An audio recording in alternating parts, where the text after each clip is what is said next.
Hey everyone, welcome back to the Lookout. Today is the 22nd of July. 22nd. And we're going to take a quick look at the Butler Fire. It's not a huge amount of activity there, but there's a few things to talk about. So we're going to look at infrared from last night. But first, we're going to thank our sponsors. Our sponsors this year right now are QTAC, based in Chico, California, Water Axe Pumps, and Firebox. And I bet the people on this fire, anyone who's right now working around their property in Forks of Salmon would be pretty stoked to have a Firebox, I bet. Okay, well, we're going to jump into looking at the infrared from last night. Got some infrared from 11 p.m. And I just read my friend Karuna Greenberg's community liaison report. So if you are on Facebook and you've been living under a rock for last 5 years, the Salmon River Orleans Complexities Facebook page is it's really kind of the best go-to for local intel. So Karuna's got a good report on there. I'll refer to that here. So we're coming downriver to the Forks of Salmon. Got the North Fork of the Salmon here and the South Fork here, and the town of Forks of Salmon at the junction. So the red fill here is areas that have burned now. The white lines, small white lines, are 24 hours of spread, or 48 hours of spread and 24 hours of spread on the fire. So we see the fire continues to back down towards Forks of Salmon. It's really taking its time. This side here, the fire hasn't spread for 2 days. So where you see no white line, just the red line, that means the fire hasn't spread. So fire's slowly spreading down towards Forks of Salmon. As we mentioned yesterday, sometimes only 200 to 400 yards a day. It's continuing back down to Sawyer's Bar Road. Yellow dots on here are structures. Looking at the infrared from yesterday afternoon, the fire hasn't spread much in some of these portions into Murderer's Gulch. Like it's well established in there, but yesterday afternoon there wasn't much spread in this area between the time it was flowing at 3 p.m. and the time that it was flowing at 11 p.m. And coming over on the top here into Crapo Creek, there's just a couple little lobes here where the fire is actively spreading. But as you see all along the ridge, still no progress on the upper slope into Crapo. And the main spread had been happening down lower here, but really pretty slow. Coming over the top of Forks of Salmon here into McNeil Creek. McNeil Creek is kind of the most active part of the fire right now. Still flanking from the fire's ran up the ridge. They did a firing operation 3 days ago. And the fire continues to kind of back down from that with moderate fire effects. As Karuna pointed out, fires have really been slowing up when they get into burns that have happened within the last 9 years. And so this side here, the Red Salmon Complex from 2020, 5-year-old burn, fire spotted into there, and the spots haven't really done much. They're not able to really get in around every single one of these spots, it sounds like, but right now the fire isn't pushing. There's a plan either to hold the fire at Know Nothing Creek, and the crews are starting to work on contingency line on Hoteling Ridge, thinking that if the fire does become established in Know Nothing Creek, they'll have line back here to fall back into. But it's possible that the fire won't burn into the 2020 burn at all, really, with any sort of severity. Upper McNeil Creek continues to burn with uphill kind of head fire, but very slow. You look at the progression here, 24 hours, 48 hours. It's making some slope-driven runs in here.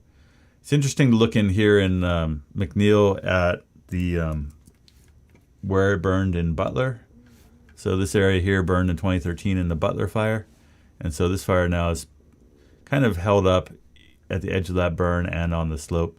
You can see they kept it out of there on the road system out of parts of McNeil. So parts here of Upper McNeil haven't burned in recent history, but a lot of it has burned in Butler.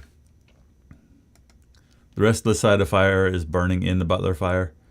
And the same thing, you're seeing some kind of slope-driven runs in here. The yellow areas are cooling off, and the bright orange areas are the hottest. So the fire kind of continues to flank, and some head runs as it moves out towards the 2020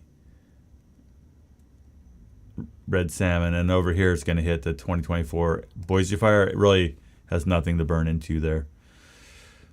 As before, the whole kind of Butler Flat side of the fire is pretty cold and not much going on there.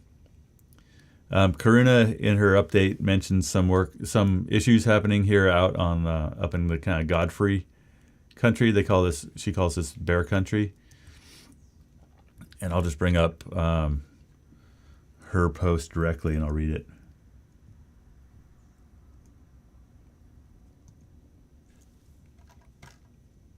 Sorry. What happened? All right, I gotta pull that up better. But basically, what Karuna is saying is the team basically has told people that they shouldn't be up in Godfrey Ranch Road, and the team isn't providing sprinklers or putting effort into prepping structures up in here in Godfrey. At the same time telling people that they should leave immediately. And so people don't want to leave because the team's not there. Team doesn't want to be there because it's a place where fire could blast up into here. It's a really dangerous place on the landscape.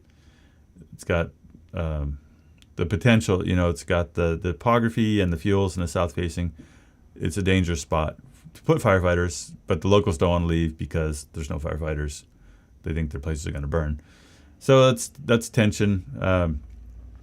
I appreciate Karuna's reports. As we've mentioned before, there's a really kind of active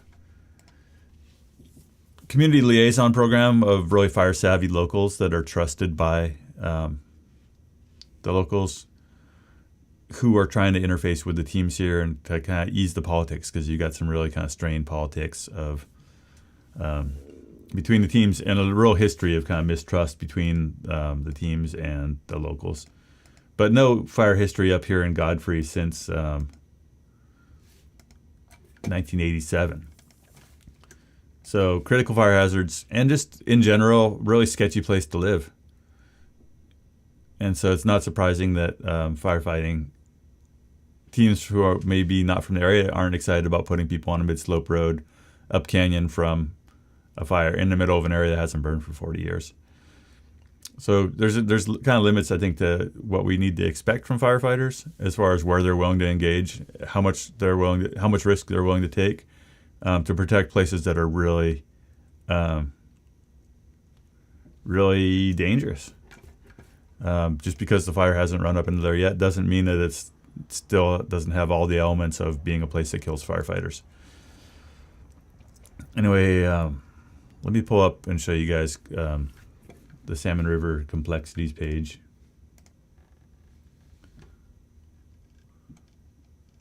Here's Karuna's report. She also says that the team had planned strategic firing operations last night, but it was too windy, and the winds have been stronger than predicted, even though the temperatures are cooled off a lot. But here's what she said about in bear country, local residents and neighbors continue to prepare structures for the potential fire with minimal help from fire resources, while also being told that they should not be there and should leave immediately. This exemplifies the conundrum of the current system that we are seeing this year, where large areas are being put under evacuation orders for being in imminent danger, but also are not considered to have enough imminent threat to warrant fire resources and preparations to give them a real chance of withstanding the fire should it get established in a drainage below. It's a marked difference from previous years when these areas were under threat and had much more cooperation and work done by the fire teams. Similar issues have arisen in outlying neighborhoods along the north and south forks of the river. All right, so there you go. That's our broadcast for the morning. Thanks to the sponsors and thanks to all you who are providing support to Lookout. We want to encourage you guys to check out the website. Let's see here.